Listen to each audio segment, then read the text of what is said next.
Hello, respected principal madam, uh, respected heads of various departments, my fellow colleagues, and dear students, and also the speakers of yesterday and today. A very good morning and warm welcome to day two of our 2 days workshop on recent trends in electrical vehicles. We have finished day one yesterday, where we have seen the brief introduction and overview of electric vehicles, the prime mover systems, the technology that runs the electric vehicles, and the battery thermal management systems. Now, in today's session, we will be digging deep into the background technology that runs behind the software and the testing of electric vehicles. So, for introducing today's speaker, I'll first request Professor Hussain Jasdanwala sir to come in and read out the profile of our today's speaker. Hussain sir. Thank you, Amay sir. So today we have amongst us Mr. Atharva Konar. Atharva sir is currently working at Lidar Technologies, dedicated towards autonomous driving and industrial automation. Sir has pursued his Masters of Science with specialization in hybrid electric vehicle and electric vehicle powertrain and embedded system from the Michigan Technological University. Sir has completed his mechanical engineering from Sardar Patel College of Engineering, Mumbai. Sir has worked in electric vehicle industry for 4 years with companies like NIO and Lucid Motors. His expertise has been in developing the embedded software and testing the assisted driver automotive system and autonomous driving. Atharva sir has been an active member for the SAE community in India and the US. He has been advising the Michigan Tech SAE teams for autonomous driving and will be on the review committee of SAE India Baha for innovation in autonomous driving. Along with the electric vehicles and autonomous vehicles, Atharva sir is a part of the community to develop Python programming language modules used in automotive testing and automation, and conduct online forums for discussing the upcoming automotive trends. Now, without wasting any time, I would request sir to take over the session. Thank you, Hussain sir. Warm welcome to everyone and good morning. I know it's a Sunday morning and it's a festival time in India, so definitely it's a pleasure to talking to you all and you taking out time. So yesterday we had a discussion about the electric vehicles and the various the technologies like motors, battery, which are the main important components of electric vehicles. There were a couple of things which I like to add, which Sudesh sir mentioned. I didn't get a chance yesterday to say, but the battery technology, I worked with NIO, and to add to that, someone had asked, can battery be replaced or can it be a battery swapping? That's a present technology which NIO is using to extend the battery range, so that if a customer goes to the swapping station, he can swap the battery. And there are quite various technologies others for the battery improvement, which is a very important milestone in the electric vehicle technology, because considering the long time it takes to charge. Starting with my points today, that is just an addition. It's something that I knew and I wanted to bring in front of the whole community because they had this question. Starting with my topic, we will today's discussion will have topics like electric motors. I know Sudesh sir went into really depth of it.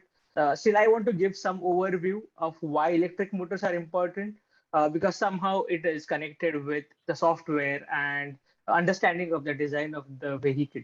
The second topic will be autonomous vehicles, and the third topic is connected vehicles. And the most interesting and my point where I have expertise is embedded control systems and Python-based automotive testing. Uh, uh, so we all know that electric vehicles, the motor is a replacement to the IC engines, and it's a very important component. But while when we are selecting the electric motors, there are various factors that we have to consider when we are doing this. So when we are supposed to choose an electric motor, we have to take into consideration things like torque, the speed it provides, speed fluctuation, cost, reliability, and maintenance of the motor. Uh, all of these are important because we cannot have uh, it depends on the application. Like if you imagine that now everyone must have seen Ola scooter. Think of it as you are putting a very heavy permanent magnet motor in it. Its cost is going to increase. Its reliability is going to reduce. The cost, the weight will be more, so efficiency will be reduced. So it's very important that we consider various factors like torques and cost when it comes, and the reliability and maintenance. So that is how electric motors are introduced in various electric vehicle technology. Uh, to go in detail about the classification and categorization of electric motors, we can we know that they are classified into the kind of current that has been provided to the motors. It is DC motor, it's AC motor, and then there are further divided into brushed motor, brushless motor, and the AC motors are divided into induction motor and permanent magnet motors. Uh, I will just touch upon the various types of motors, all the four types of motors, and then we will go to the next topic. So to but before that, there are various principles which electric motor is based on. uh, does anyone know the two principles which are there in the electric motors? I'll give a minute so that they can respond in the chat box, and then we can. Students in participation are advised to direct your queries and responses to Jugal Jagtap sir. He will read out the responses to speaker sir. Okay. Whatever you are typing, direct it to Jugal Jagtap sir.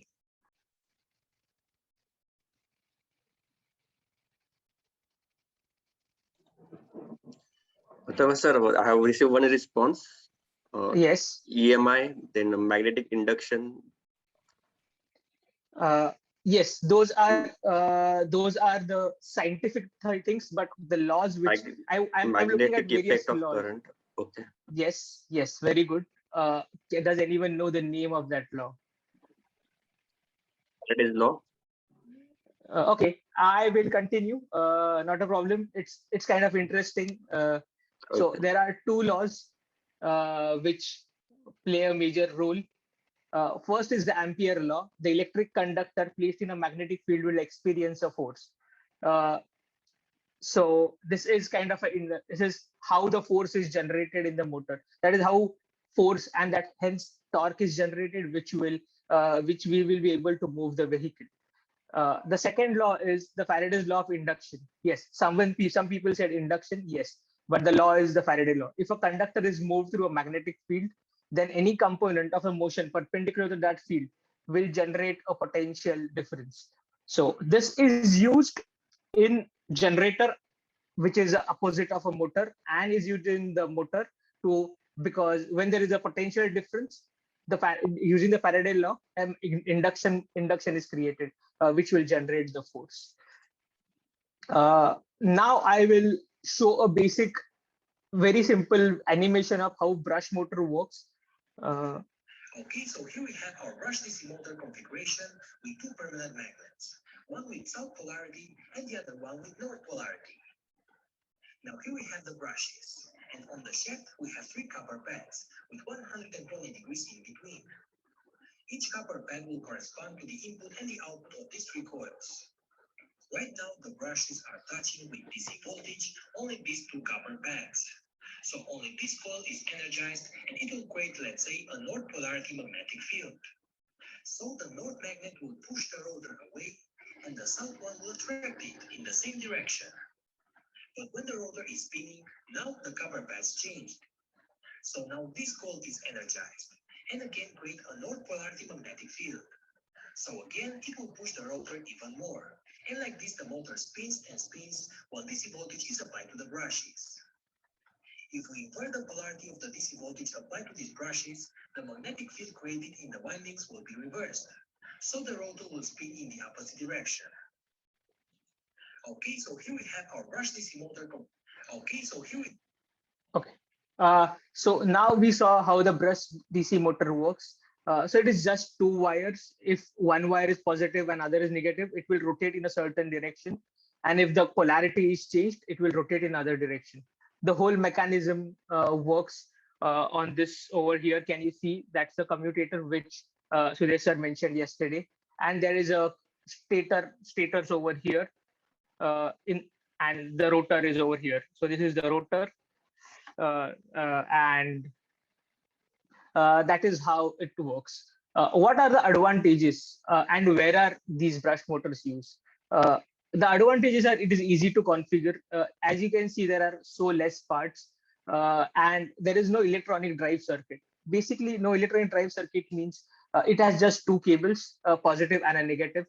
And depending on the polarity, the motor will rotate. There is no switching, there is no complex electronic devices inside this motor.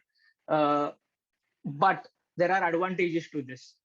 Even though it is easy to configure and there are no electronic components, the efficiency of these motors is low because there is a heat loss and hence we have to use a fan. Therefore, the resultant efficiency keeps on decreasing because we have to keep cooling the brush and the rotor and the stator over a period of time. Otherwise, due to high thermal, the efficiency will further reduce. Also, the brushes require replacement because they will keep brushing against the rotor and it will cause wear and tear. Hence, the maintenance cost increases. Where do we use it in India? One of the biggest user till date was Indian Railways. They used brushed motor, but now they are moving to a different motor, which we will cover in the next part. I will again show you a brushless motor, how different or how the operation is. I'll use an in-runner as an example. So here we have our stator with 6 poles, and the rotor has 4 magnets. As you can see, the magnets are one with south polarity, the other one with north, and so on. To control this type of motor, we use an electronic speed controller, or ESC. So as I said, in the brushless motor, there is no complex electronics. But when we come to the when we come brushed motor, there is no electronics. But in brushless, there is this electronic control unit, which is required to control the brushless magnet motor. We apply positive to phase A and ground to phase B, and we leave the phase C floating, meaning it's not connected to anything. That will create a south polarity magnetic field in the A coils and the north polarity in the P coils, since the current is entering in one and exiting in the other one. Now look at this south polarity magnet. It will be attracted by the north polarity B coils and pushed by the south polarity A coil. So the entire rotor will spin to the right, and the same happens to the other side, to the other south polarity magnet. But now in this moment, we switch the inputs. In this moment, phase A is still positive, but ground is now connected to phase C. Now this will push the north magnet and attract the south one. Then we switch the input again and so on till we complete a full rotation.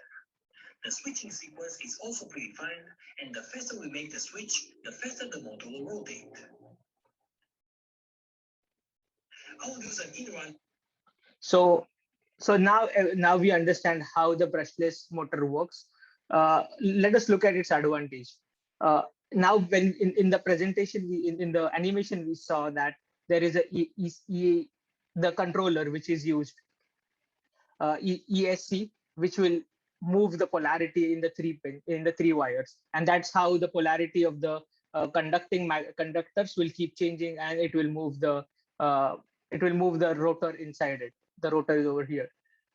So as there are no touching parts, or there are few touching parts, the efficiency is high.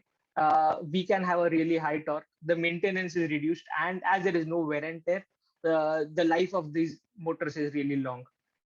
But it adds a cost because permanent magnets are expensive.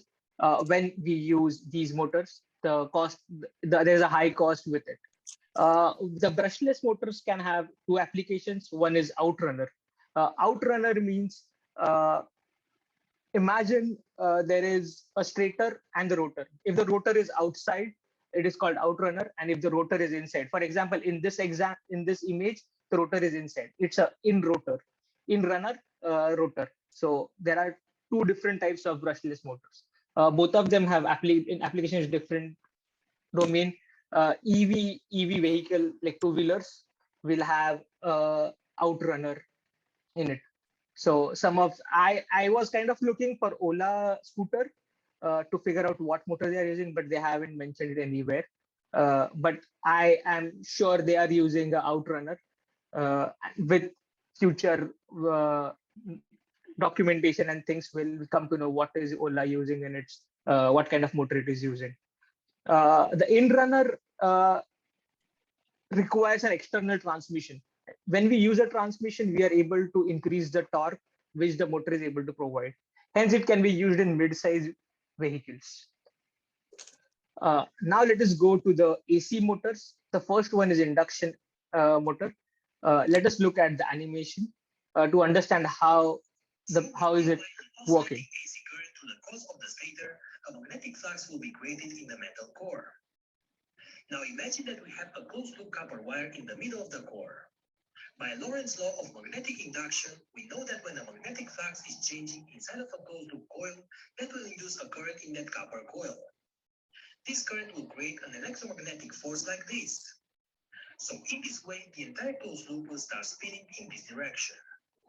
That's how we spin the rotor using induction with AC voltage. So when we apply so as we saw, we are passing a current through a conductor, and we are doing it is kind of a very similar to the brushless permanent magnet ADC, but the only difference over here is we are using an AC current. So the waveform which it is generating is more of a sinusoidal. So if I so the waveform that goes through the supply is this way. While if the similarly when we go for a permanent magnet brushless, the waveform is kind of like this trapezoidal. So that is a minor difference when we look from outside, but these kind of things make a huge difference when we are deciding on the motor and the current, because if we are using AC, it is much easier to charge and the efficiency is really much higher than the DC motors. So with AC induction motor, the efficiency also increases. It produces a high torque at the start. So yesterday there was, okay, let me clear it. Yesterday there was a graph, so that initially the torque and power, that initial torque is high and for this motor. So if you see when you start, you will have a high torque. That's why if you see, have you ever seen a electric, or have you seen the Ola ad, you'll see that the vehicle will zoom in the start because the torque is very high, the power is high. Hence these motors, induction motors, play a big game, or the motors as a basic component plays a big game in the initial torque, the initial thrill that we get out of pressing your gas pedal or the accelerator and we zoom. That's because that's higher in electric vehicle. Disadvantage is less, there is a complex inverter circuit because it's a AC, so it will have an inverter in between, and there is an advanced motor control because as there is a sinusoidal wave kind of current, there is an advanced motor controller unit required. You require a more detailed controlling of the software. With software, you'll require more controlling of these kind of motors. But bigger companies use it because they have the potential and because the motor has a very high efficiency. So Model S has an induction motor. Mahindra Reva, way back, like before even Tesla, when they were a small company, Reva, they were using an induction motor. As I had mentioned, Indian Railway is a use of a brush DC motor. Now they are moving towards the induction motor. So if you see, I'm not sure this example will make relevance to more people or not, but if you transition from Mumbai towards Kalyan, there is a light goes off in the local train, and then they turn on because the current changes at that point. We have AC till Mumra, and after that there is a DC current line. So yeah, Indian Railway is going towards that. They are going towards more AC, and they are developing the infrastructure through that way. Correct me if I was wrong with that example, because this is a 2-year-old memory that I have. But It's still true, sir. yes, so yeah, that is because there is an AC till Mumra, and then it's all DC current. Let us look at the permanent magnet synchronous motor, how they work. Once again, the coil has AC voltage connected. That will create an oscillating magnetic field that will rotate like this, following the frequency and the amplitude of the AC voltage. So the south face of the magnet will always be attracted by the north side of the created magnetic field, and the north side of the magnet by the south magnetic field. In this way, if the created field is rotating, so is the rotor.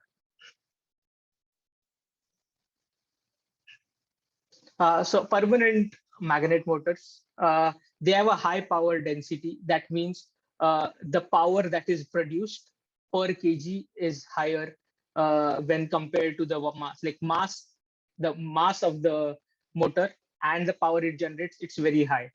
It has a high efficiency, but it has a high cost due to the magnets. It is little bulky, but the power it produces is also high. Some of its users were hybrid electric vehicles because this was easy to merge with the engines. So a lot of initial hybrid electric vehicles used the permanent magnet motors. So if you see Toyota Prius or Chevy Volt, you will find that they use permanent magnet motors. And then in the recent year, the Nissan Leaf and BMW i3, they were also using. Now even they are moving towards induction motor, which is more advantage from the point of view of an industry. The power they generate, the torque they give, and the cost. They are able to reduce the cost of the vehicle because the motor costs cheap. With this, we come to an end of little highlights on the electric motors. Before we jump into the next part, autonomous vehicles, I would like to take some questions. As of now, there are no questions in the chat box, but I'll request participants to put their questions in the chat box. Oh, perfect. Sounds good.